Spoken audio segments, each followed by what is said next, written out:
Welcome students in the next topic in .NET Framework with the programming in C#. Our today's topic will be CLR. What does CLR stands for? CLR is the Common Language Runtime. It is a heart or backbone of .NET Framework. It is execution engine. Execution engine manages the life cycle and executes all .NET applications. It is a runtime engine provided by .NET Framework. Runtime engine allows our code to run smoothly and helps in making development process easy by various services. The code which runs under the Common Language Runtime is known as managed code. Please students note this. The code which runs under the Common Language Runtime is known as managed code. Now we will see one diagram of how CLR works. Whenever we start a program in any framework, our source code will be converted into native code. Now we will learn about the .NET Framework and the CLR, how it works. First, our source code will be compiled using a language compiler and it will transfer our code into MSIL code. MSIL stands for Microsoft Intermediate Language. Now, with MSIL code, it also gives metadata information. Metadata means simply we can say data about data. Metadata stores all types of information, actual implementation of each function of the program. After converting our source code to the MSIL code, now the actual work of the CLR comes into existence. CLR provides the services and runtime environment to the MSIL code. CLR includes two things, that is just-in-time compiler, that is JIT compiler, and native code. With the help of just-in-time compiler, that is JIT compiler, our MSIL code will be converted into machine code, that is a executable or DLL, which will be further executed by the CPU. Main advantage of the CLR is programmers need not to worry on managing the memory. As we have discussed in the first video, that .NET Framework manages automatic memory using garbage collector method. If the program are running under the CLR, as it provides memory management and thread management, no programmers need to worry about the memory. Now let's discuss few functions of the .NET CLR. Functions provided by CLR. There are various functions provided by CLR. We will go through each one. First, conversion of IR to native code. Second is exception handling, then type safety, memory management using the garbage collector method, as we have discussed this before also.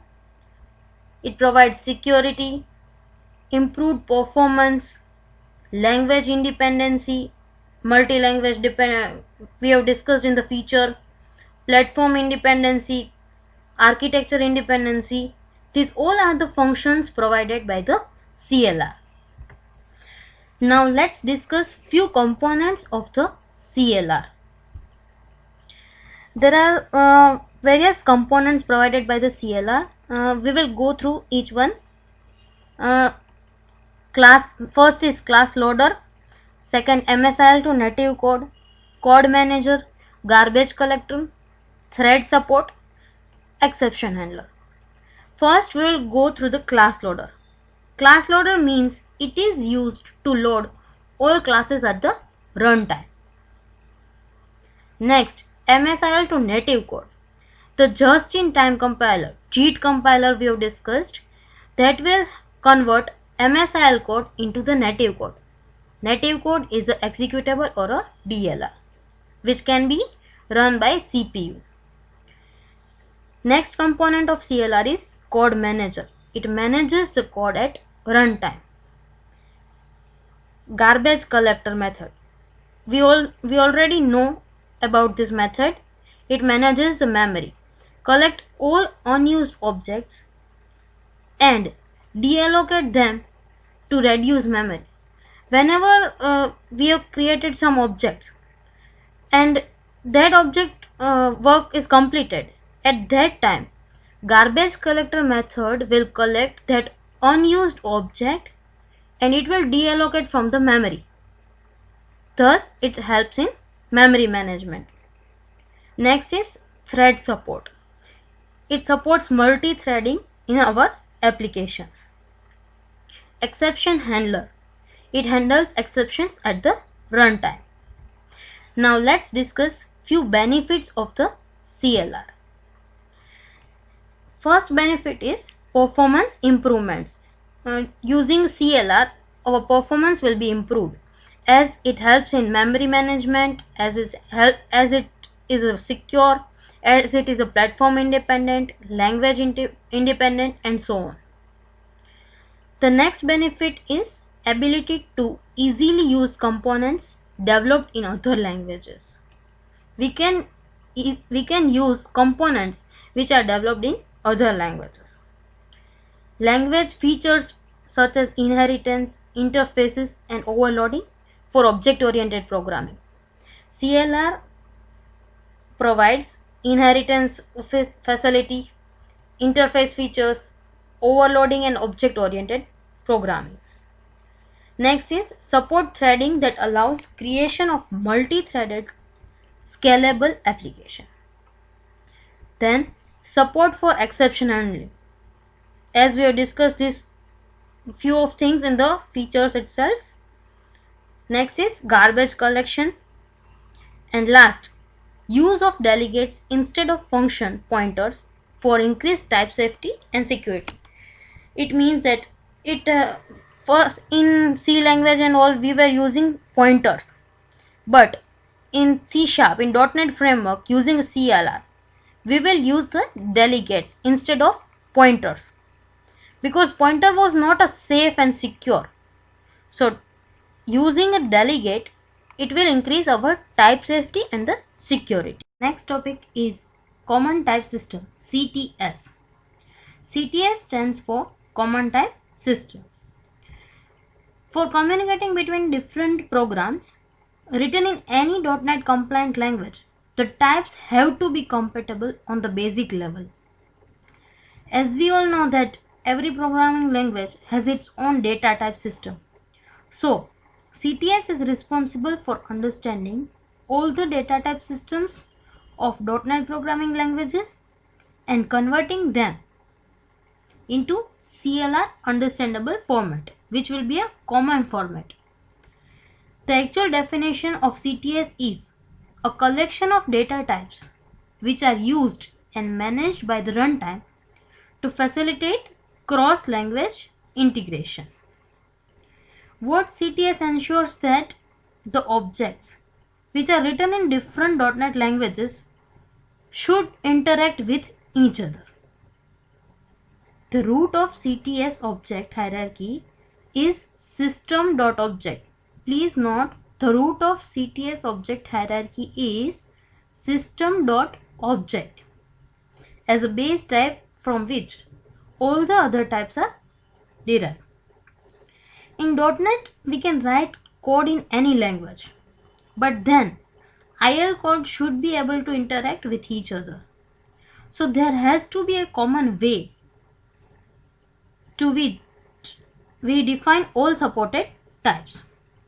That's where type standardization is required, and CTS defines type standardization. Let's see a few things CTS is responsible for. First is define a set of rules. It helps 4 data types that all .NET languages must follow. Next is cross-language execution. Make sure cross-language execution is possible in framework.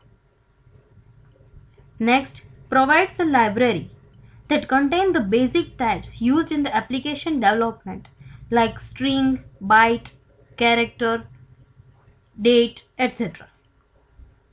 CTS also defines categories like classes, enums, structures, interface, delegates, and so on. CTS defines properties like access modifier types, inheritance, overloading, etc.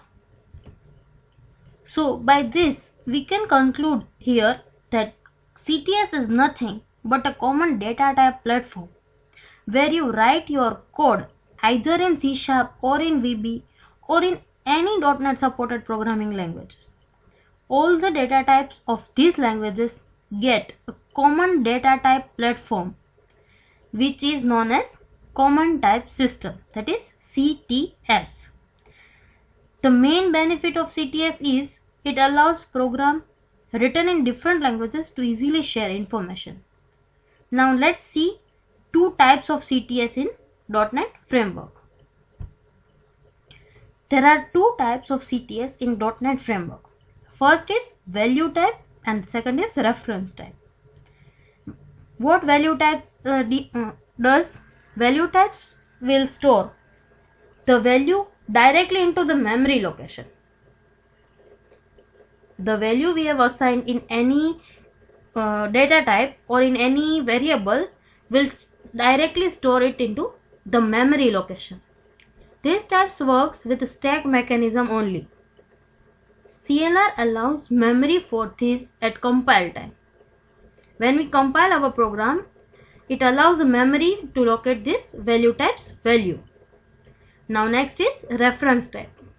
Reference types will contain a memory address of value because the reference types won't share the variable value directly in memory. What this line says that the value which we have assigned to any variable, it will not directly store its value in memory. In fact, it will store the address of that value in the memory, that is reference type. These types work with heap mechanism. CLR allots memory for this at runtime. The main difference between value type and reference type is CLR allows memory for the value type at compile time, while CLR allots memory for reference type at runtime. Now let's discuss the next topic, that is CLS, Common Language Specification. CLS stands for Common Language Specification. There should be some common standard set to which each .NET language must follow. Same as CTS, we also need a common standard set for language. This common set of language feature is called as Common Language Specification.